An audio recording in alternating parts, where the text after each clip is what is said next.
diusir dari bank oleh mantan istrinya sendiri, dihina di depan anaknya, dan diperlakukan seolah tak punya nilai apa. Pun itulah hari yang seharusnya menghancurkan Rizal.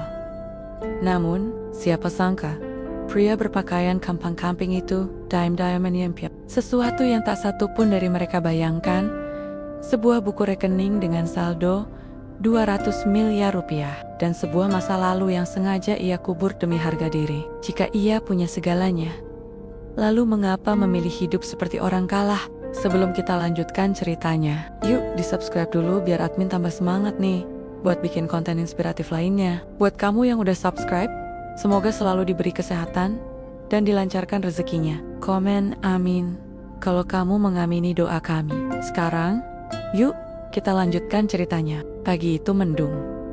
Langit seolah belum rela membuka sinarnya. Trotoar kota tampak sibuk. Lalu lalang manusia dengan pakaian rapi, parfum mahal, dan langkah tergesa. Di tengah keramaian itu, seorang pria lusuh melangkah pelan sambil menggenggam erat tangan bocah laki-laki kecil.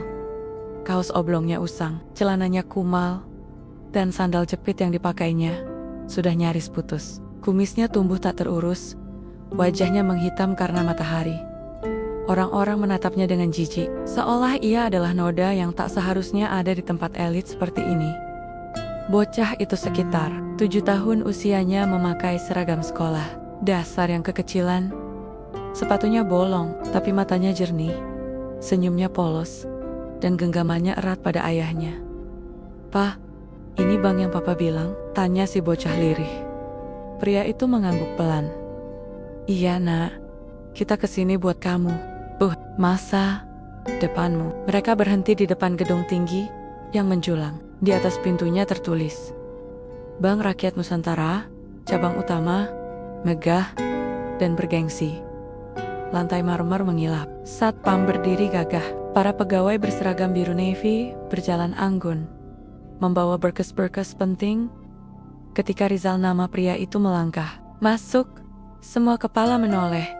Beberapa wanita muda langsung menutup hidung. Ada yang cekikikan sambil berbisik, "Ih, ini pengemis dari mana sih?" "Salah tempat." Salah satu satpam mendekat cepat. "Maaf pak, bisa saya bantu? Ini kantor bank, bukan tempat minta-minta." Rizal tetap tenang. "Saya mau buka rekening untuk anak saya." Satpam menahan tawa, lalu melirik bocah kecil di sampingnya.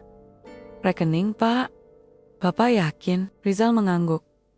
"Ada KTP, kakak, slip gaji?" tanya satpam dengan nada meremehkan. Rizal mengeluarkan map kertas dari tas bututnya. Tangannya sedikit gemetar, bukan karena takut, tapi karena menahan sabar. "Bisa panggil pegawai customer service?" tanya Rizal sopan. Satpam hendak menyahut dengan kasar saat seorang pegawai muda menghampiri. Tapi sebelum pria itu sempat membuka mulut, terdengar suara sepatu hak tinggi berdetak mendekat.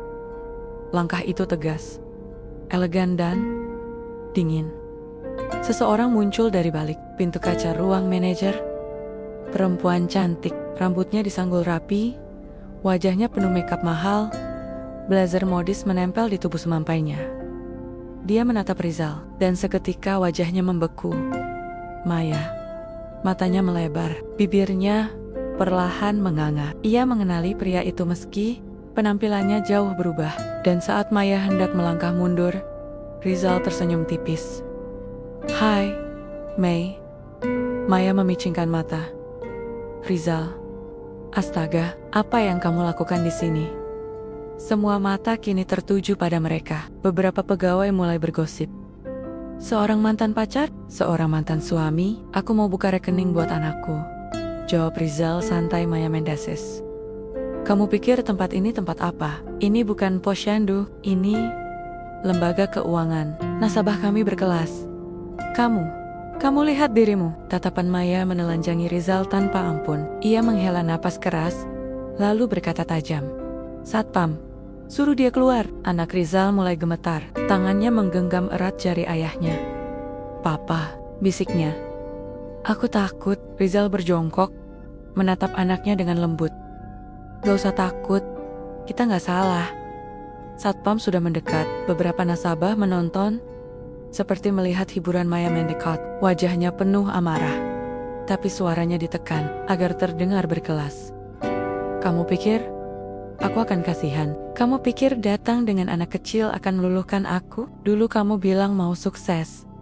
Tapi lihat dirimu sekarang, seperti gembel. Rizal masih diam. Pergi dari sini, Rizal. Jangan bawa anakmu lihat kamu dihina. Kasihan dia. Tapi Rizal hanya berdiri, menatap Maya lekat-lekat. Aku gak kesini buat minta belas kasihan, katanya pelan. Aku cuma mau ajarin anakku tentang menabung. Maya tertawa sinis. Menabung? Dengan apa koin recehan? Beberapa pegawai ikut tertawa. Yang lainnya hanya terdiam, menunduk tak enak hati. Rizal menarik napas panjang. Ia membuka tasnya, mengeluarkan map tebal berisi berkas-berkas. Tapi ia tak memaksakan. Ia hanya duduk di bangku tunggu sambil memangku anaknya.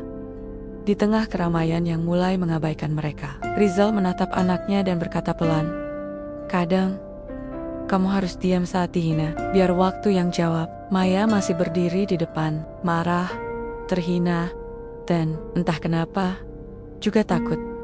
Ia tak tahu bahwa pagi ini bukan Rizal yang akan dipermalukan, tapi dirinya sendiri. Namanya Maya Adelia. Usianya belum genap 40. Tapi karirnya melesat bak roket. Dalam waktu kurang dari 1 dekade, ia sudah duduk di kursi yang diidamkan banyak orang kepala cabang utama Bank Rakyat Nusantara, pusat kota, dengan jam tangan berlian yang bersinar di pergelangan tangan, dan parfum mahal yang membekas di udara setiap kali ia lewat. Maya adalah lambang kesuksesan, atau setidaknya, itulah yang ia ingin semua orang percaya. Tiap pagi, Maya datang dengan mobil mewah yang diganti setiap tahun. Kadang sedan hitam mengkilap, kadang SUV putih besar. Supir pribadi membukakan pintu. Pegawai bank menyambutnya dengan membungkuk, tersenyum sopan. Meskipun dalam hati mereka tahu Maya bukan tipe atasan yang mudah didekati. Perfeksionis, kaku, penuh aturan, dan di balik wajah cantiknya, ia menyimpan satu hal yang tak pernah bisa ia buang sepenuhnya. Masa lalunya bersama Rizal. Setelah mengusir Rizal pagi itu, Maya masuk kembali ke ruangannya dengan wajah yang dipaksakan tegar. Tapi matanya menyimpan getar. Ia mengunci pintu ruangannya. Napasnya memburu, keringat mulai merembes dari belakang lehernya meski AC menyala penuh. Tangannya meraih botol air mineral di meja. Gemetar. Kenapa harus Rizal? Kenapa sekarang? Maya menatap pantulan wajahnya di kaca jendela ruangannya. Ia masih cantik, masih anggun, tapi kenangan itu muncul seperti banjir tak bisa dibendung. Dulu, belasan tahun lalu, Maya bukan siapa-siapa. Ia adalah pegawai magang di sebuah koperasi kecil dengan gaji pas-pasan dan cita-cita tinggi. Disitulah ia bertemu Rizal, pria dengan mimpi besar dan dompet tipis. Rizal waktu itu bukan gembel. Ia adalah lelaki sederhana yang bekerja sebagai buruh bangunan di siang hari dan penjual gorengan keliling di malam hari. Tapi ada semangat di matanya. Ada keyakinan yang membuat Maya jatuh hati. Mereka menikah diam-diam. Tak ada pesta, tak ada restu keluarga. Maya masih ingat malam saat ia memakan nasi bungkus bersama Rizal di pinggir jalan, berbagi 1 potong ayam dan 2 sendok sambal. Waktu itu, ia merasa bahagia. Tapi semua berubah saat ayah Maya tahu ia dihina, dicaci, dan dipaksa memilih keluarga atau suami gembel. Maya memilih keluar dari rumah, tapi hanya untuk 2 tahun. Setelah hidup susah bersama Rizal mengontrak rumah sempit, menahan lapar, dan terus-menerus gagal dalam usaha kecil yang Rizal bangun, Maya menyerah. Ia kembali ke rumah orang tuanya, dan tak lama setelah itu, mereka resmi bercerai. Maya menikah lagi, kali ini dengan pria kaya seorang petinggi bank. Dari situlah karirnya melonjak. Perlahan, ia membangun reputasi, naik jabatan demi jabatan, sampai akhirnya menjadi kepala cabang saat ini. Maya menghapus air matanya cepat-cepat. Ia tak suka menangis, apalagi untuk masa lalu yang ia anggap kebodohan terbesar dalam hidupnya. Tapi, kenapa Rizal datang ke sini? Kenapa dengan anak? Dan kenapa dia masih bisa tersenyum? Di luar, pegawai sibuk mondar-mandir. Beberapa masa membicarakan pria lusuh yang kini duduk tenang di kursi tunggu, memeluk anaknya, sambil sesekali menepuk-nepuk kepala bocah itu agar tetap tenang. Dia siapa ya? Bisik seorang pegawai wanita. Gak tahu, tapi kayaknya dia kenal Bu Maya, jawab temannya pelan. Tadi Bu Maya nyebut namanya. Rizal, seorang pegawai senior mendekat. Namanya Pak Johan Kepala. Customer service yang sudah hampir pensiun. Ia mengerutkan kening. Rizal, gumamnya. Nama itu gak asing. Ia melirik ke arah pria yang duduk sambil membuka map. Dari jauh, ia melihat selembar kertas dengan logo dari kantor pusat dokumen resmi dan ada tanda tangan direktur utama. Jantungnya berdetak lebih cepat. Sementara itu, Maya berdiri di balik tirai ruangannya, mengintip diam-diam. Ia melihat Rizal duduk tenang, tak mencoba menjelaskan apapun, tak meminta pembelaan, hanya menunggu. Dan entah mengapa, itu yang membuat Maya resah. Kenapa dia tidak marah? Kenapa dia tidak membela diri? Bukankah seharusnya dia malu? Bukankah seharusnya dia pergi? Maya menggejait. Bibirnya, ia menarik napas panjang, lalu berjalan ke cermin. Dibenahinya riasan wajahnya, diperbaikinya kerah bajunya. Lalu, ia membuka pintu ruangannya dengan niat kembali menegaskan dominasi. Namun sebelum langkahnya tiba di tengah ruangan, Pak Johan lebih dulu melangkah cepat menuju Rizal. Permisi Pak, ucap Pak Johan dengan suara jauh lebih sopan dari sebelumnya. Rizal menoleh. Iya Pak, saya boleh lihat dokumen yang Bapak bawa tadi? Rizal menyerahkan lembaran itu. Maya memperhatikan dari jauh, lalu wajah Pak Johan berubah. Matanya melebar, tangan yang memegang berkas itu bergetar. Saya mohon maaf sebelumnya Pak Rizal. Saya benar-benar tidak tahu. Sambil marah, tertuju, Maya terpaku. Pak Johan berdiri dan menoleh pada semua staf. Ini tamu penting, tamu dari pusat. Tertulis di sini, beliau mendapat rekomendasi langsung dari direktur utama untuk dilayani secara eksklusif. Keheningan menyelimuti ruangan. Maya berdiri seperti patung, tak percaya dengan apa yang baru didengar. Rizal, tamu eksklusif itu tidak mungkin. Namun kertas itu asli, tanda tangan itu asli. Bahkan capnya, cap utama yang hanya bisa digunakan oleh orang-orang penting di pusat. Rizal berdiri pelan, ia menatap Maya. Bukan dengan benci, bukan dengan dendam, tapi dengan mata yang hening, dalam, dan penuh ampun. Kamu tetap cantik, Mai, katanya lirih. Tapi sayangnya, hatimu masih sama. Maya terdiam, tenggorokannya tercekat. Dan untuk pertama kalinya dalam bertahun-tahun, ia merasa kecil. Langkah Maya terhenti, kakinya seolah tertancap di lantai marmer. Suara Rizal barusan terdengar tenang, nyaris seperti bisikan, tapi setiap katanya seperti pecahan kaca yang menancap dalam-dalam ke harga dirinya. Kamu tetap cantik, Mei, tapi sayangnya hatimu masih sama, hening. Semua pegawai yang tadinya mondar-mondir kini diam. Suasana kantor yang biasanya sibuk berubah jadi panggung bisu, penuh ketegangan. Para nasabah yang sedang mengantri pun ikut memperhatikan. Beberapa bahkan sudah mulai merekam diam-diam dengan ponsel. Maya menatap sekeliling. Ia tahu, reputasinya sebagai pemimpin teladan sedang dipertaruhkan. Dan dia tidak akan membiarkan seorang pria yang dulunya dia tinggalkan karena miskin menghongkarkan apa yang telah ia bangun selama bertahun-tahun. Cukup, serunya, dengan suara yang mulai meninggi. Pak Johan dan para pegawai langsung mundur perlahan. Maya melangkah cepat ke tengah ruangan, lalu berdiri di hadapan Rizal. Wajahnya berubah, dingin, penuh kebencian. Kau pikir dengan membawa secari kertas dari kantor pusat, lalu mengaku tamu penting, semua orang akan tunduk padamu, katanya tajam. Rizal tidak menjawab, ia hanya menatap Maya dalam diam. Jangan sok suci, Rizal. Aku tahu kamu itu hanya pria gagal yang tak pernah tahu caranya naik kelas. Dan sekarang, kamu datang Q. Sini, bawa anak, pakai baju seperti gelandangan, Berharap dikasihani? Jangan mimpi, Danu. Anak Rizal mulai menangis perlahan. Ia menarik ujung baju ayahnya. Papa, aku mau pulang. Mata Rizal melembut. Ia mengelus kepala anaknya pelan, lalu berjongkok dan memeluknya erat. Kuat, ya, sebentar lagi. Selesai. Adegan itu seorang ayah lusuh memeluk anak kecilnya di tengah ruangan bank yang penuh tatapan penghinaan bagaikan lukisan kesedihan yang hidup. Namun Maya tidak tergerak, justru emosinya semakin meledak. Kau tahu kenapa dulu aku meninggalkanmu? Karena aku muak hidup seperti pengemis. Karena aku tahu kau hanya akan menyeretku turun, Rizal. Dan lihat sekarang, aku Banner.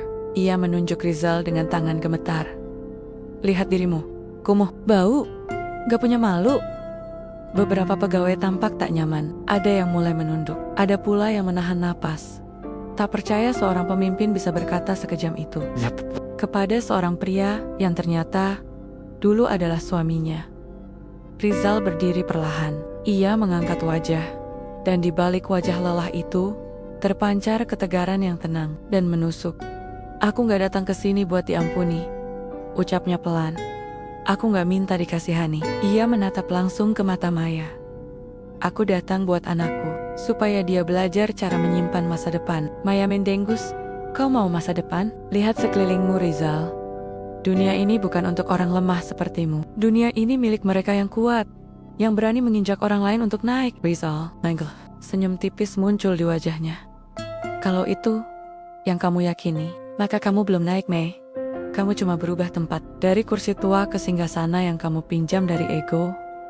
Maya terdiam. Ia ingin membalas, tapi entah kenapa lidahnya keluh. Ada getaran di dalam dadanya yang tak bisa ia jelaskan. Rizal menandok ke anaknya. Ayo, Danu, kita ke teller. Satpam mencoba menghalangi langkahnya, tapi Pak Johan buru-buru menahan. Jangan, biarkan beliau lewat. Perintah kantor pusat. Maya memandang Pak Johan dengan tatapan tajam. Kamu membela dia? Pak Johan menjawab dengan sopan tapi tegas. Saya hanya mengikuti prosedur. Bu, saya sudah konfirmasi ke pusat. Nama beliau memang ada di daftar khusus. Langkah Rizal dan Danu menyusuri lorong menuju meja teller menjadi sorotan semua mata. Para pegawai membisikkan pertanyaan. Siapa dia sebenarnya? Kenapa bisa punya surat dari pusat? Sungguh-sungguh gak nyangka. Maya masih berdiri di tempatnya. Jantungnya berdetak semakin cepat. Tangan di pinggangnya mulai bergetar. Ia tahu ada sesuatu yang besar sedang ia lewatkan. Ia tidak bodoh. Tidak mungkin seorang pria kumuh punya koneksi langsung ke kantor pusat, apalagi disebut sebagai tamu eksklusif. Tapi ego Maya terlalu besar untuk mengaku salah. Ia melangkah cepat ke arah teller. Namun sebelum tiba, Rizal sudah membuka tasnya. Ia mengeluarkan satu buku rekening lusuh berwarna hijau. Dari luarnya tak terlihat istimewa, tapi begitu teller memasukkannya ke mesin dan layar monitor menyala, pegawai teller itu membelalak. Maaf Pak, apakah ini benar rekening Bapak? Rizal mengangguk. Nama sesuai kan? Pegawai itu memeriksa lagi, matanya tak percaya. Saldo 200 miliar rupiah. Suara itu cukup pelan, tapi cukup keras untuk membuat Maya mendengarnya. Dan seluruh ruangan seketika membeku. Semua membeku. 200 miliar. 200 miliar rupiah. Pegawai teller itu seperti lupa cara bernapas. Pak Johan segera menghampiri dan ikut melihat layar monitor. Ia menarik napas dalam-dalam, lalu menoleh ke Rizal dengan wajah yang kini penuh hormat. Maya, tubuhnya serasa terhempas, kakinya lemas. Ia menahan diri agar tidak jatuh. Tidak mungkin, gumamnya pelan. Tidak mungkin. Dia Jambel ta. Rizal perlahan menoleh ke arahnya. Aku gak datang ke sini untuk pamer, katanya pelan. Tapi kadang, dunia memang butuh ditampar sedikit, supaya sadar bahwa harga diri gak pernah ditentukan oleh jas atau dasi. Maya Rizal dengan mata berkaca. Dan untuk pertama kalinya, Sejak mereka berpisah, ia merasa kalah. Langit di kampung kecil di pinggiran kota waktu itu selalu cerah, bukan karena cuacanya sempurna, tapi karena senyum Maya, gadis cantik dari keluarga berada, selalu memberi warna tersendiri. Ia sering berjalan kaki menyusuri jalanan sempit, menuju koperasi desa tempat ia magang. Dan di sudut gerbang bangunan rayot itulah, untuk pertama kalinya, ia bertemu Rizal. Rizal adalah tukang bangunan paruh waktu. Pagi hingga siang, ia bantu bangun rumah warga. Sore hingga malam menjajakan gorengan dari gerobak birunya yang sudah penyok. Tapi setiap kali mata Maya melihat Rizal, ia melihat sesuatu yang berbeda. Cahaya optimisme. Rizal tidak tampan menurut ukuran umum. Tubuhnya kurus, kulitnya legam, tangannya kasar. Tapi ia punya senyum yang hangat dan kata-kata yang jujur. Maya, yang selama ini terbiasa dikelilingi pria penuh gombal, merasa aneh dan nyaman. Dan begitulah, dari obrolan singkat saat membeli gorengan, kedekatan mereka tumbuh. Awalnya Maya hanya membeli 2 tusuk tahu isi, lalu menjadi 10. Darsak menanyakan harga, menjadi menanyakan kabar. Lama-lama, mereka saling menunggu. Maya menunggu gerobak biru itu datang setiap sore, dan Rizal mulai menyesuaikan rutenya agar bisa lewat lebih awal di depan koperasi. Suatu sore, Rizal mengantar gorengan ke rumah Maya. Dan saat ayah Maya, seorang pensiunan pejabat pemerintahan, membuka pintu, dunia Maya runtuh. "Siapa kamu?" tanya ayahnya dingin. "Saya, Rizal pak," teman Maya. Ayahnya menatap dari ujung rambut hingga ujung kaki. "Teman," dengusnya. "Kamu ini tukang gorengan." Maya keluar dari dapur, panik, tapi sudah terlambat.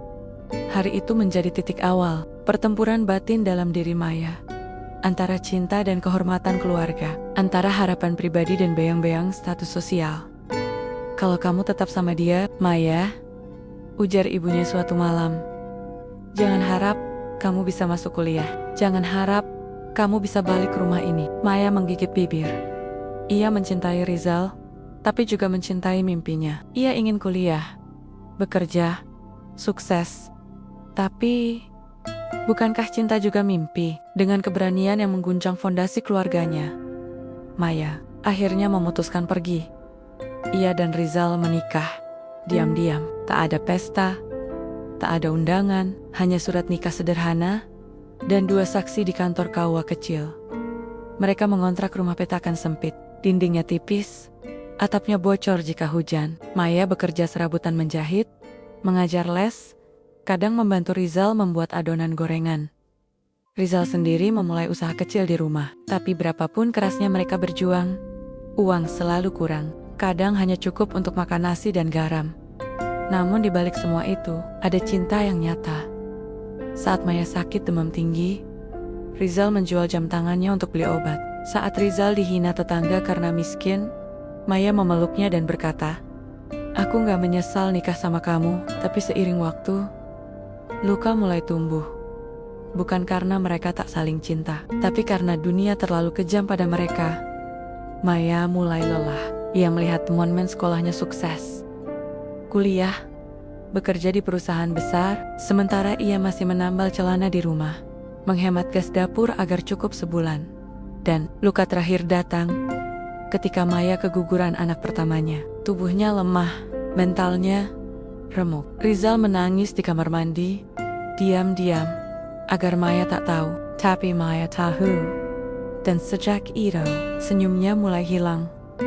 "Aku gak tahan lagi, Zal. Aku capek," ujar Maya suatu malam saat hujan turun deras di luar.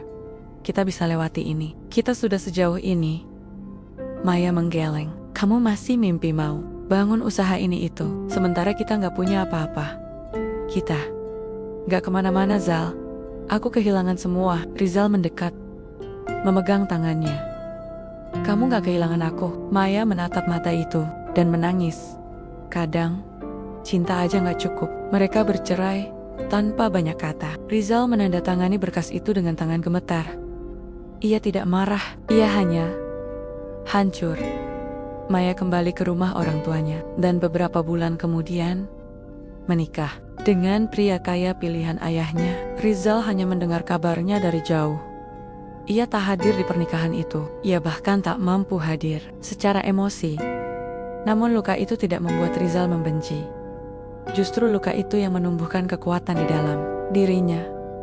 Ia pergi dari kota, menumpang tidur di masjid-masjid, makan dari warung sedekah. Tapi setiap malam ia menulis ide. Ia belajar lewat buku bekas, lewat warnet, lewat majalah bekas yang dibuang di pinggir jalan. Ia mulai dari bawah, lagi dan lagi. Usaha pertamanya bangkrut. Yang kedua dicuri partnernya. Yang ketiga ditipu investor. Tapi ia terus bangkit. Dan saat dunia mulai melupakannya, Rizal akhirnya menemukan satu formula teknologi sederhana, namun revolusioner yang kemudian diakuisisi oleh sebuah perusahaan asing dengan nilai miliaran. Ia tidak mempublikasikan identitasnya, tidak mengejar panggung, tidak pamer. Ia hanya ingin hidup sederhana dan mendidik anaknya dengan nilai yang tidak pernah ia dapat dari dunia, kesabaran, kejujuran, dan harga diri. Kini, bertahun-tahun setelah itu, Maya menatapnya di bank, masih dengan jas lusuh, tapi dengan mata yang tak berubah. Mata yang pernah ia cintai, dan ia sadar, yang ia tinggalkan dulu bukan pria miskin, tapi pria yang sedang dibentuk oleh luka untuk Meniadi, seseorang yang tak bisa dibeli oleh dunia. Nama anak itu, Danu Pratama Rizal. Usianya baru 7 tahun, tapi matanya menyimpan kedalaman yang tak biasa untuk anak seusianya. Ia tidak cerewet, tidak juga manja. Danu adalah anak kecil yang tahu kapan harus diam dan kapan harus bertanya. Sejak kecil, Danu tumbuh dalam dunia yang jauh dari kemewahan. Dinding rumahnya terbuat dari triplek. Lantainya semen kasar. Hujan deras membuat atap bocor di beberapa sudut. Saat malam datang, suara tikus di loteng kadang menemani tidur mereka. Tapi, bagi Danu, semua itu bukan penderitaan. It's a Rama. Tempat aman satu Satania yang penuh cinta. Meski sederhana, Danu tidak pernah punya boneka mahal, apalagi mainan elektronik. Mainannya adalah sendok plastik bekas dan roda sepeda tua yang sudah bengkok. Tapi ayahnya Rizal selalu berusaha membuat Danu tertawa dengan dongeng dengan gambar-gambar buatan tangan, atau dengan suara aneh yang membuat Danu terpingkel-pingkel sampai lupa mereka belum makan malam. "Pa," tanya Danu suatu malam, "kenapa kita nggak seperti rumah tetangga? Nggak ada sofa, nggak ada TV, nggak ada kulkas." Rizal mengusap kepala anaknya yang duduk di pangkuannya. Mereka sedang duduk di depan lilin karena listrik rumah mereka diputus sementara. "Kita nggak punya itu semua karena kita lagi bangun hal yang lebih penting dari itu, nah." "Lebih penting dari kulkas?" Rizal tertawa kecil. "Iya, kita lagi bangun impian." Danu mengangguk, belum mengerti sepenuhnya, tapi percaya. Sebab ayahnya tak pernah berbohong.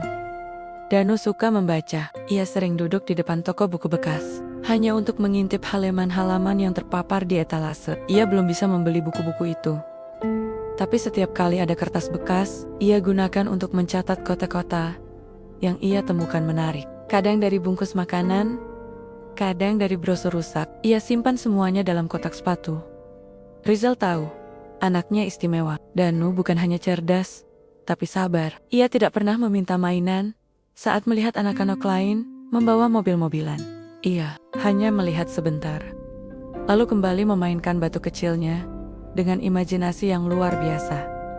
"Pa," ucapnya suatu hari, "nanti kalau aku udah gede, aku mau jadi orang kaya. Tapi bukan buat beli mobil." "Terus buat apa?" tanya Rizal sambil tersenyum. "Buat bikin sekolah, biar nggak ada lagi anak kecil yang harus belajar di lantai kayak aku." Rizal diam. Di saat itu hatinya bergetar. Bukan karena sedih, tapi karena bangga yang menyiksa. Itulah alasan Rizal datang ke bank hari itu. Ia ingin membuka rekening tabungan atas nama Danu. Tabungan masa depan. Sebuah langkah kecil untuk memulai mimpi besar. Meskipun ia bisa menyimpannya dimanapun, Rizal ingin mengajari Danu bahwa mimpi harus dikelola, harus dijaga, harus disiapkan sejak dini. Namun yang ia dapat di sana adalah hinaan, pengusiran, cacian dari seseorang yang dulu ia cintai dan kini tidak bisa mengenali cahaya kesederhanaan dalam dirinya. Saat mereka duduk di ruang tunggu bank setelah penghinaan demi penghinaan dari Maya, Danu mulai menangis, perlahan, tanpa suara. Air matanya menetes ke pangkuan celana lusuhnya. Papa, kenapa orang-orang jahat ke Papa? Rizal menahan sesaknya dada. Ia tidak ingin anaknya melihatnya lemah. Bukan mereka jahat, nak. Mereka hanya belum kenal Papa. Kenapa penampilan bikin orang dibenci? Pertanyaan itu menusuk. Rizal menunduk. Ia memeluk Danu erat. Karena banyak orang hanya melihat dengan mata, bukan dengan hati. Danu terdiam. Ia menoleh ke sekeliling. Semua orang masih menatap mereka dengan penasaran, dengan bingung, dan sebagian dengan rasa malu karena telah meremehkan. Kalau aku besar nanti, aku nggak mau seperti mereka. Rizal mengangguk pelan. Papa juga nggak mau kamu seperti mereka. Setelah teller mengumumkan jumlah saldo di rekening Rizal, ruangan berubah sunyi. Danu melihat semua orang mulai memperhatikan mereka dengan wajah berbeda. Tatapan sinis berubah jadi segan. Tatapan jijik berganti heran. Papa, bisik Danu. Kenapa sekarang mereka nggak jahat lagi? Rizal tersenyum kecil. Ia mengusap kepala anaknya. Karena mereka baru sadar, ternyata penampilan itu bisa bohong. Tapi hati, nggak bisa. Danu mengangguk, lalu ia mengangkat tangannya ke teller. Saya mau buka rekening, ucapnya dengan suara kecil. Teller yang tadinya ketakutan, kini tersenyum kaku. Tentu dek, ayo. Sini. Sambil mengisi formulir, Danu terus bertanya ke teller dengan polos tapi cerdas. Kalau saya nabung 5.000 sebulan, 10 tahun bisa jadi berapa? Teller menjawab sambil tertawa. Banyak dek, kalau rajin dan sabar. Rizal hanya memperhatikan dari belakang. Matanya berkaca, ia melihat masa depannya berdiri di balik meja teller itu. Masa depan yang tak boleh dikotori dendam atau amarah. Masa depan yang harus dituntun dengan cinta dan pengetahuan. Sebelum mereka meninggalkan bank, Rizal berhenti sejenak di lobi. Ia menoleh ke Maya yang masih berdiri terpaku di dekat ruangannya. Dengan suara cukup keras, agar semua bisa mendengar, Rizal berkata, Maya, hari ini aku datang bukan buat balas dendam. Aku datang untuk menyimpan harapan. Ia menggandeng tangan anaknya, lalu berjalan keluar. Dan langkah mereka hari itu adalah langkah yang akan mengguncang dunia yang pernah meremehkan. Udah separuh cerita aja nih. Kita peregangan dikit yuk. Biar nggak terlalu sepaneng. Coba tangan di bawah dagu. Hadapkan kepala ke atas selama 8 detik. Terus ke kiri, ke kanan, bawah. Kalau udah, yuk kita lanjut ceritanya lagi. Tapi kamu harus subscribe dulu kalau belum subscribe. Karena subscribe-mu menambah semangat admin untuk membuat cerita-cerita inspiratif lainnya. Nah, sekarang mari kita lanjutkan ceritanya. Kabar itu menyebar dengan cepat. Di grup WhatsApp internal bank, pegawai membicarakan satu nama. Rizal, tamu berpakaian lusuh. Ayah dari anak kecil, diusir oleh kepala cabang Maya Adelia. Lalu, ternyata memiliki saldo 200 miliar rupiah. Gila, beneran? Gue lihat sendiri. Tellernya sampai kaget. Terus, Maya marah nggak? Marah. Dia kayak orang kalah. Diam aja. Tak butuh waktu lama. Potongan video pendek dari kamera ponsel yang merekam interaksi Rizal dan Maya tersebar ke media sosial. Diunggah oleh salah satu nasabah yang ada di lokasi. Tanpa nama jelas, tanpa narasi berlebihan. Tapi dunia maya tak butuh narasi panjang. Untuk menyimpulkan, jangan nilai seseorang dari penampilannya. Video itu viral.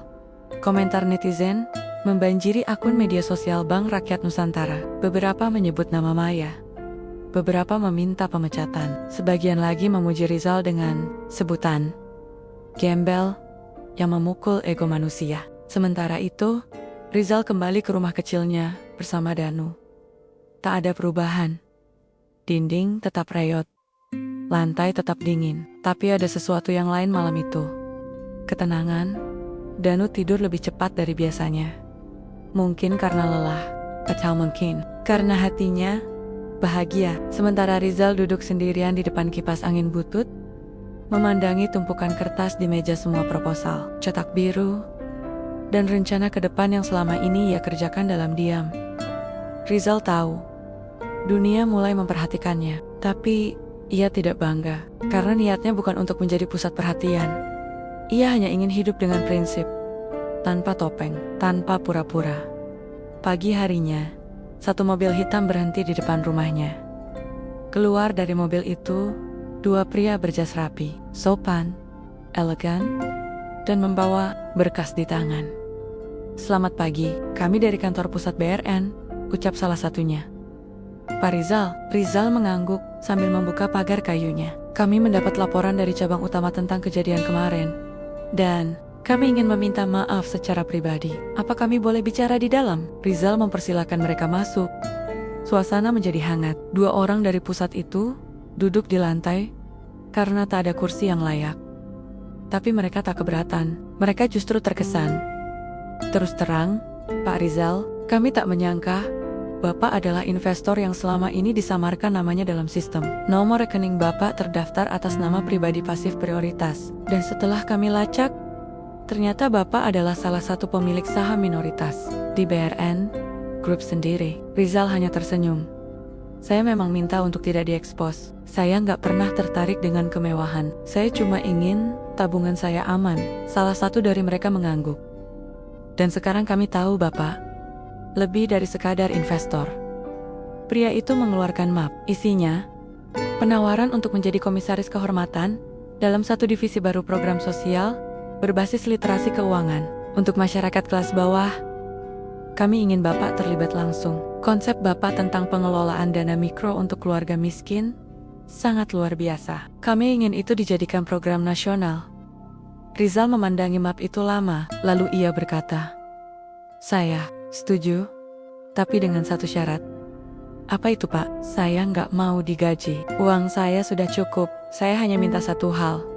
Bantu anak-anak miskin belajar tentang masa depan, bukan tentang utang." Mereka terdiam, lalu berdiri dan membungkuk hormat. "Terima kasih Pak Rizal. Kami belajar banyak hari ini." Sementara itu, di Cantor Bank, cabang utama, Maya duduk gelisah di ruangannya. Ponselnya tak berhenti berbunyi. Email masuk, Bertu, atasannya dari pusat menghubungi, meminta penjelasan atas kejadian kemarin. Dan kini, yang paling mengejutkan, surat pemanggilan dari komisaris kehormatan baru muncul di mejanya, atas nama Rizal. Matanya nyaris tak bisa percaya. Bersamaan dengan itu, pintu ruangannya diketuk. "Maaf, Bu Maya, ada yang ingin Bapak komisaris temui langsung," ucap salah satu staf Maya Menegung. Beberapa detik kemudian, Rizal masuk bersama dua orang dari pusat. Wajahnya tenang, kemejanya masih lusuh. Tapi hari ini, ia menyisir rambutnya lebih rapi. Dan tetap tanpa jas, tetap tanpa jam mahal, tetap Rizal. "Selamat pagi, Bu Maya," ucapnya tenang. Maya menatap dengan mata yang kehilangan arah, lidahnya keluh. "Kami hanya ingin berdiskusi tentang restrukturisasi pelayanan cabang ini, termasuk soal perlakuan terhadap nasabah." Wajah Maya memucat. Salah satu perwakilan pusat menambahkan, "Kami pertimbangkan banyak hal, termasuk masukan Pak Rizal untuk sementara Ibu dinonaktifkan dari jabatan kepala cabang sampai evaluasi selesai." Maya jatuh terduduk. Telinganya berdengung. Ia ingin marah. Tapi kepada siapa? Rizal hanya menatapnya. Bukan dengan dendam, tapi dengan mata yang dulu pernah mencintainya dan kini hanya menyisakan ketegasan. "Aku gak balas dendam, Mei. Aku hanya berdiri di tempat yang seharusnya." Setelah sekian lama dijatuhkan, Maya menutup wajahnya. Dan hari itu, untuk pertama kalinya dalam hidupnya, ia benar-benar belajar tentang kehormatan. Hari-hari setelah pemanggilan itu terasa seperti mimpi buruk bagi Maya. Namanya, yang dulu menjadi panutan, kini berubah jadi bahan gunjingan. Media sosial menghantam reputasinya dengan tajam. Meski ia tak pernah berbicara sepatah kata pun di depan publik, ia memilih diam. Tapi diamnya justru membungkam segala pembelaan yang ingin ia sampaikan. Sementara itu, nama Rizal semakin sering terdengar, bukan sebagai nasabah kaya, tapi sebagai simbol perlawanan kelas bawah. Wajahnya tidak pernah muncul di media, tapi kisahnya menyebar kemana-mana, di sekolah-sekolah, warung kopi, Bahkan di ruang keluarga pegawai biasa, yang menyimpan rasa malu karena pernah menilai seseorang hanya dari jaket lusuhnya, Maya duduk sendirian di beranda rumah dinas yang mulai terasa dingin. Ia menatap langit malam, gelap, tanpa bintang. Kenapa aku bisa jatuh sejauh ini? Batinnya. Ia membuka ponsel, gallery, foto. Ia men-scroll pelan, lalu berhenti di satu foto lama, foto pernikahannya dengan Rizal. Wajahnya masih polos, tanpa makeup berlebihan. Wajah Rizal masih sama seperti sekarang, hanya lebih muda. Tiba-tiba, matanya berkakak-kakak. Ia mengingat kembali malam pertama mereka makan mie instan berdua, duduk di lantai rumah kontrakan, menertawakan hujan yang membasahi tembok. Itu adalah tawa paling tulus yang pernah ia punya. Lalu, ia sendiri yang meninggalkannya. Ia yang memilih kenyamanan daripada perjuangan. Dan sekarang, ketika dunia telah membalikkan nasib mereka, hanya penyesalan yang tersisa. Esok harinya, Maya pergi keluar rumah. Ia memakai kerudung lebar dan masker bukan karena pandemi, tapi karena takut dikenal. Ia tidak tahu kemana harus pergi, tapi langkah kakinya seperti ditarik oleh takdir. Ia naik ojek online, lalu turun di satu perempatan kecil. Rumahnya di sana. Bu, gang ketiga, belok kanan, rumah kayu yang ada pot rusaknya, ucap tukang ojek. Maya mengangguk, jantungnya berdegup cepat. Saat tiba di gang itu, ia sempat ragu untuk melangkah, tapi suara kecil dalam hatinya berkata, "Kalau kau masih punya hati, setidaknya minta maaf." Rumah Rizal tak berubah, masih rep, tapi ada bunga matahari kecil di pot rusak yang ditunjuk tadi. Maya tersenyum tipis. Ia mengetuk pelan. Tak ada jawaban. Ia mengetuk lagi. Dan pintu dibuka oleh seseorang yang tak ia kenal secara langsung. Tapi entah mengapa, wajahnya sangat familiar. "Permisi, kamu Danu ya?" tanya Maya. Pelan. Anak itu mengangguk, tubuhnya kurus, tapi wajahnya bersih dan cerah. "Ayahmu ada?" Danu menggeleng. "Papa lagi keluar, biasa ke masjid sebentar kalau sore." Maya hendak berpamitan, tapi Danu berkata, "Tante mau masuk?" "Gak apa-apa kok," Maya ragu. Tapi akhirnya, masuk. Ia duduk di kursi plastik tua, sementara Danu dengan sigap menuangkan air putih dari teko plastik. "Saya pernah lihat tante." "Tante yang merah-merah di bank ya?" tanya Danu jujur. Polos, tapi menghantam keras. Maya tertunduk. "Iya, tante salah waktu itu." Danu mengangguk. "Papa gak pernah marah sama tante." "Loh?" Maya mendongak. Metanya memora. Dia cuma bilang, "Kadang orang berubah karena waktu, bukan karena benci." Kalimat itu membuat Maya ingin menangis. "Danu," katanya pelan, "tante pernah mencintai ayahmu. Tapi, tante terlalu lemah untuk bertahan." Danu mendekat. Ia duduk di lantai, memeluk lutut. "Papa pernah cerita." Dia bilang, "Dulu ada wanita yang sangat dia cintai, tapi bukan salah wanita. Itu kalau akhirnya mereka berpisah, karena dunia gak adil waktu itu." Maya tak kuasa menahan air mata. Tangisnya pecah. Ia menutup wajah dengan tangan. Danu menatapnya lama lalu bertanya, "Tante mau minta maaf ke papa?" "Iya." Suara Maya gemetar. "Tapi, aku gak yakin dia mau terima." "Papa selalu bilang," lanjut Danu, "orang yang berani minta maaf lebih kuat dari orang yang pura-pura menang." Pintu terbuka. Rizal masuk. Ia tertegun melihat Maya duduk di ruang sempit rumahnya, dengan wajah sembab dan napas tak beraturan. "Maya," suaranya lirih. Maya berdiri, ingin berkata-kata, tapi tak ada satupun yang bisa keluar. Yang bisa ia lakukan hanyalah menatap penuh sesal, penuh luka. "Aku minta maaf, Zal," ucapnya akhirnya. Rizal menghela napas panjang. Ia menatap Maya tanpa amarah. Hanya ada lelah dan keheningan yang panjang. "Kamu gak perlu minta maaf.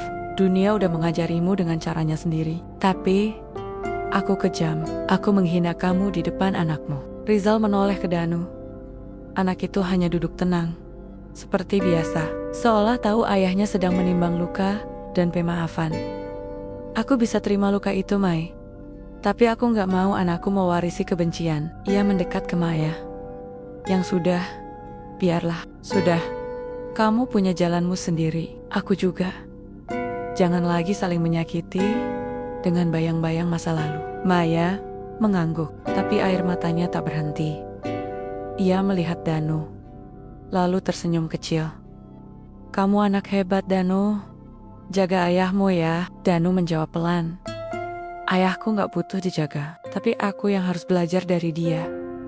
Maya memeluk Danu pelan, lalu berpamitan. Dan saat ia melangkah keluar rumah itu, untuk pertama kalinya dalam hidupnya ia merasa ringan, bukan karena semua beban terangkat, tapi karena ia akhirnya berani mengakui bahwa ia pernah salah dan pernah menyonayokan orang yang benar.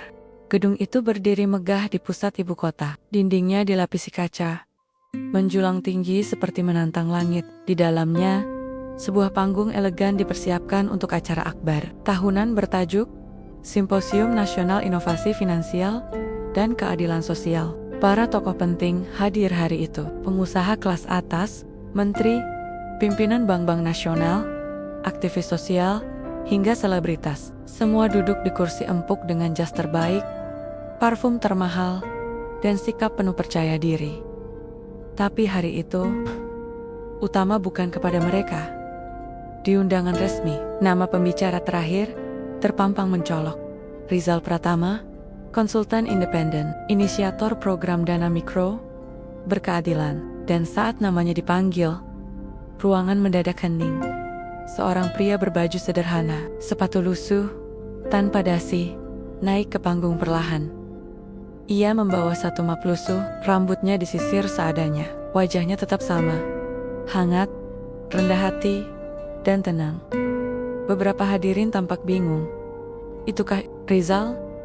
Yang videonya viral, yang dulunya diusir dari bank karena dianggap gembel, yang sekarang jadi simbol keadilan ekonomi? Ya, itulah dia.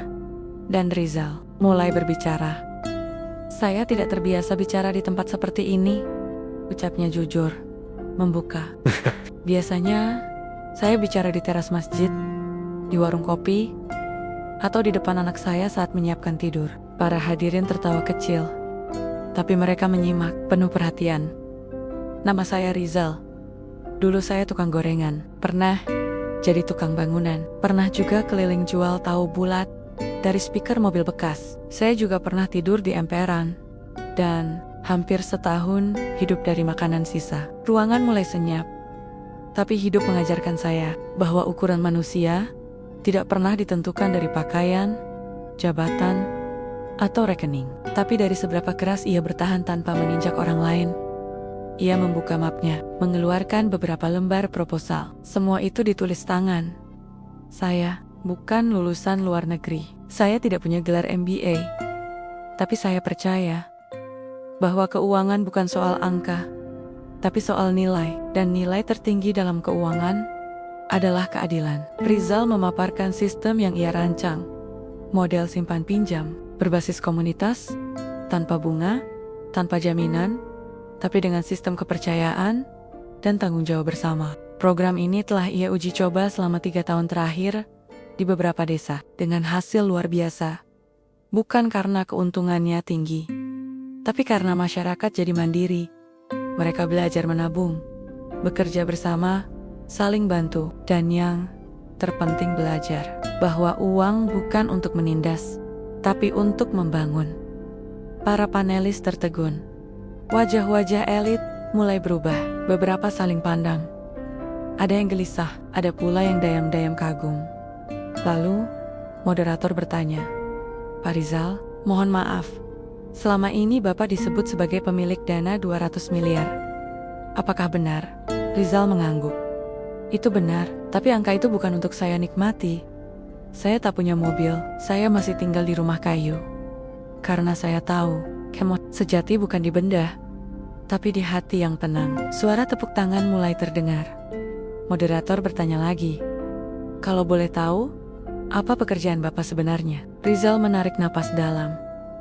Selama ini, Saya bekerja sebagai pengembang sistem keamanan digital di perusahaan luar negeri. Saya bekerja dari rumah. Klien saya dari Kanada, Jepang, dan Norwegia. Saya tidak pamer karena saya tahu pekerjaan bukan untuk disanjung, tapi untuk memberi manfaat. Lalu, mengapa Bapak tetap berpakaian seperti itu? Mata hijau menajong karena saya ingin tahu bagaimana dunia memperlakukan orang yang tidak punya apa-apa. Karena dari situlah saya bisa tahu mana manusia yang benar-benar manusia. Ruangan terdiam. Beberapa hadirin terlihat tertunduk.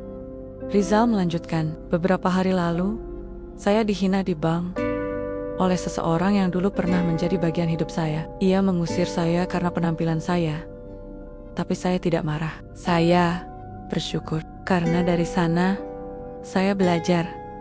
Bahkan orang yang dulu kita cintai pun bisa lupa bahwa harga diri tidak dijual di etalase toko. Seseorang di barisan belakang Maya meneteskan air mata. Ya, ia hadir diam-diam. Duduk jauh di sudut ruangan. Tak seorang pun tahu siapa dia. Tapi dari bangku sunyi itu, hatinya remuk, tepuk tangan membahana. Tapi Rizal hanya tersenyum kecil. Ia menunduk, lalu berkata lirih, "Saya bukan ingin jadi pahlawan. Saya hanya ingin anak saya tumbuh di dunia yang lebih adil." Kemudian, ia turun panggung. Bukan dengan kepala tinggi, tapi dengan langkah sederhana yang menggetarkan hati seluruh ruangan. Saat acara selesai, banyak orang ingin menemuinya, tapi Rizal langsung pergi.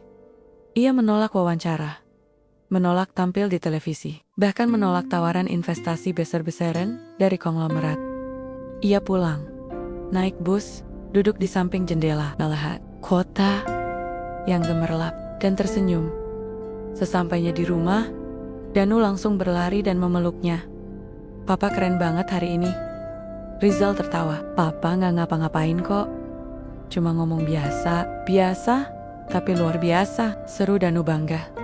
Rizal memeluk anak itu erat. Dan malam itu, di rumah kayu mereka, bintang-bintang tampak lebih terang dari biasanya. Sejak pidato Rizal di panggung simposium nasional itu, arah angin mulai berubah. Tidak hanya di bank, tapi juga di masyarakat luas. Nama Rizal Pratama mendadak menjadi simbol, bukan hanya karena jumlah saldo di rekeningnya, tapi karena keberaniannya menolak jadi istimewa meski ia punya semua alasan untuk jadi istimewa. Di kampung-kampung kecil, masyarakat mulai menanyakan tentang model dana mikro Rizal. Di sekolah-sekolah, para guru menjadikan kisah Rizal sebagai bahan diskusi pelajaran karakter. Di berbagai podcast dan kanal media, narasi tenteng, jangan remehkan penampilan jadi topik yang hangat dibahas. Tapi Rizal, ia tetap menolak wawancara. Ia tetap naik angkot. Ia tetap membeli sayur di pasar dengan baju seadanya. Karena baginya, harga sebuah nama bukan ditentukan oleh sorotan kamera, tapi oleh nilai yang ditanam diam-diam suatu siang. Rizal duduk di taman kecil dekat rumah, menunggu Danu pulang sekolah. Di sebilanya, seorang pemuda tampaknya mahasiswa duduk sambil memegang kamera kecil. "Permisi, Pak, maaf, ganggu sebentar," ucapnya. Rizal menoleh dan tersenyum. "Silakan, saya dari komunitas dokumenter kampus. Kami mau buat film pendek tentang tokoh inspiratif. Boleh wawancara sebentar?" Rizal menatap langit, lalu menjawab pelan, "Saya bukan tokoh, saya cuma bapak-bapak biasa." Tapi bapak sudah mengubah cara pandang banyak orang. Rizal tersenyum lebar. "Kalau kamu bisa berubah karena lihat saya, itu bukan karena saya, tapi karena kamu sendiri sudah siap berubah." Mahasiswa itu terdiam. Rizal menambahkan, "Kadang, manusia cuma butuh kaca untuk melihat ke dalam. Saya cuma kaca, Nak." Lalu, Danu datang. Dengan senyum lebar dan langkah ringan, ia langsung duduk di samping ayahnya, memeluk erat. "Papa, hari ini, aku nilai matematikanya 100, Rizal mencium kepalanya. "Papa bangga. Bukan karena kamu dapat 100, tapi karena kamu belajar." Sementara itu, di sudut apartemen mewahnya, Maya duduk di lantai, tanpa alas kaki, tanpa makeup, tanpa blazer. Kebanggaan Ia menyisir rambutnya sendiri pelan, seperti dulu saat masih tinggal bersama Rizal di kontrakan sempit. Di tangannya, secarik kertas tua, surat lamaran kerja Rizal, yang dulu pernah ia robek dan buang. Sekarang, ia temukan kembali di antara tumpukan berkas lama saat beberes lemari. Matanya basah. Dulu, ia mencemooh mimpinya. Sekarang, dunia membuktikan semua itu nyata.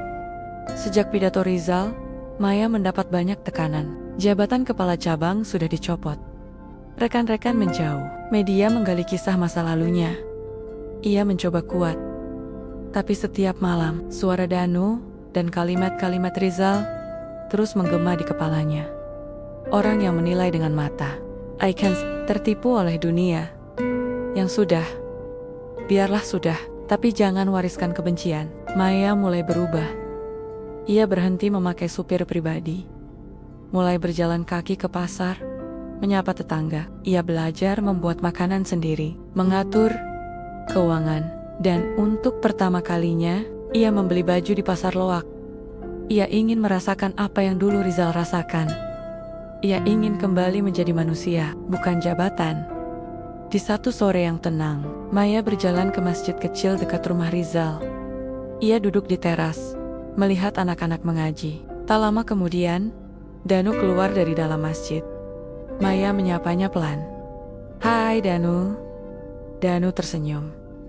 Tong teh Maya? Maya mengangguk. Boleh duduk di sini. Tentu. Tapi, Papa nggak ada di dalam. Dia lagi ke warung beli air galon. Maya tertawa kecil. Aku kesini. Bukan cari Papa. Aku kesini buat belajar dari kamu. Danu bingung.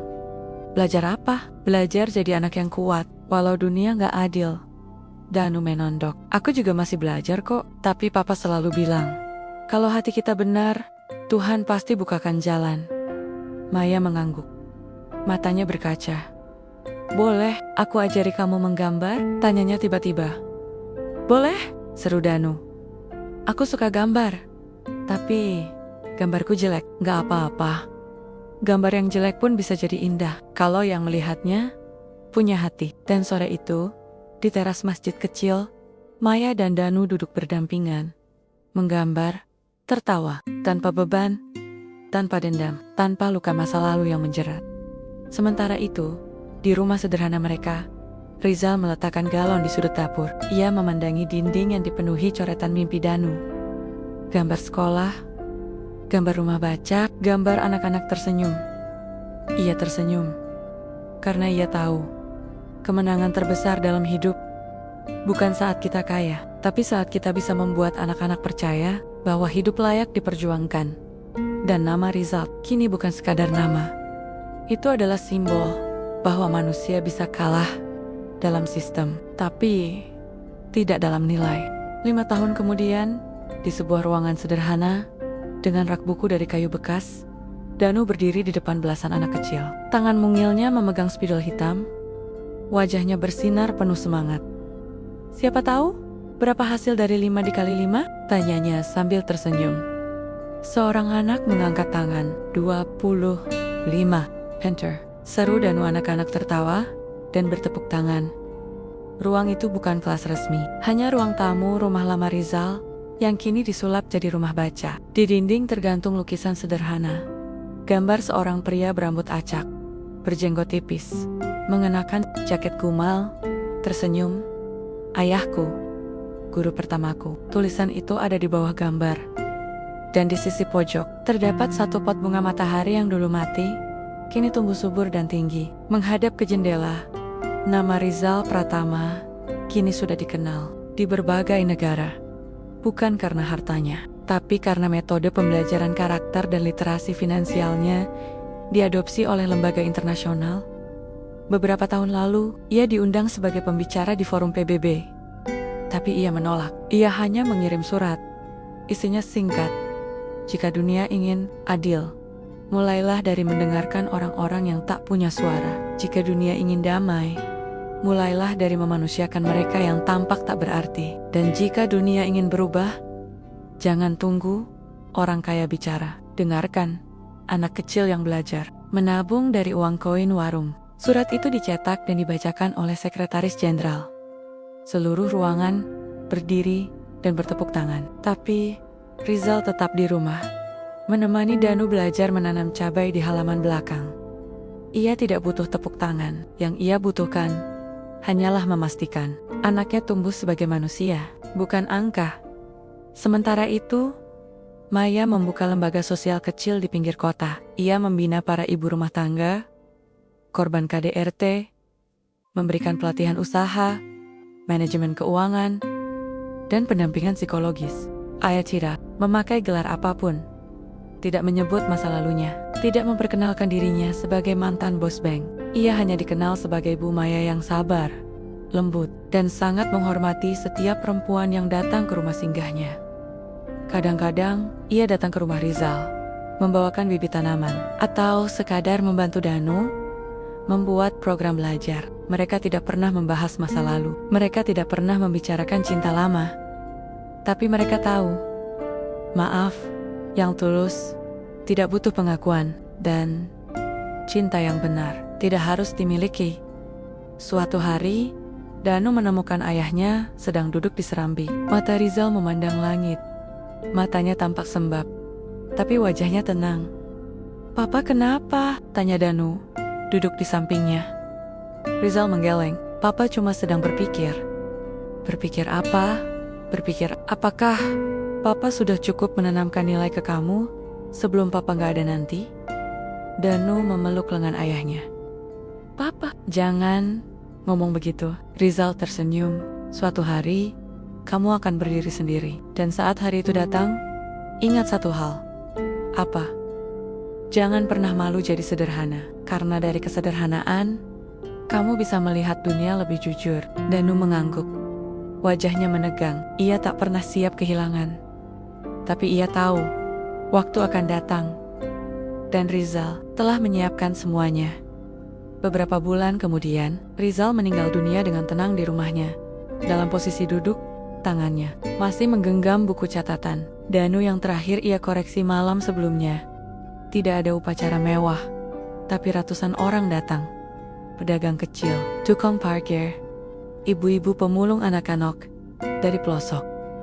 Mereka datang bukan karena undangan, tapi karena hutang moral. Mereka berdiri berjajar, membawa bunga, membawa doa. Seseorang dari yayasan sosial membacakan pesan terakhir Rizal. "Jika saya tak lagi di dunia, jangan bangun patung untuk saya. Bangun sekolah, bangun perpustakaan, bangun kepercayaan pada orang kecil. Karena saya bukan siapa-siapa, saya hanya gembel yang diberi kesempatan untuk jadi guru." Suasana hening. Beberapa orang menangis. Tapi Danu berdiri tegak dengan wajah tegar. Ia tahu, ayahnya telah pergi dalam kemenangan. Setahun kemudian, diresmikan sebuah taman literasi kecil bernama Taman Rizal. Di tengahnya, ada sebuah prasasti kayu bertuliskan, "Penampilan boleh lusuh, tapi nilaimu harus mewah. Jangan gembelkan hatimu hanya karena dunia tak menghargaimu." Taman itu dipenuhi anak-anak setiap hari. Mereka belajar, bermain, menanam, dan tertawa. Dan di sudut taman itu, Danu duduk, menulis di buku hariannya, "Hari ini aku ajari anak-anak tentang keberanian. Tapi sebenarnya, akulah yang masih terus belajar dari ayah, gembel yang menjadi guru dunia." Terima kasih banyak buat kamu yang menonton video ini sampai selesai. Nantikan video inspiratif lainnya, dan pantau terus channel ini, karena kita tayangkan video terbaru setiap harinya. Terima kasih buat yang sudah subscribe. Semoga selalu dilindungi Allah Subhanahu wa Ta'ala dan mendapatkan syafaat Kanjeng Nabi Muhammad SAW. Sampai jumpa dan selamat beraktivitas.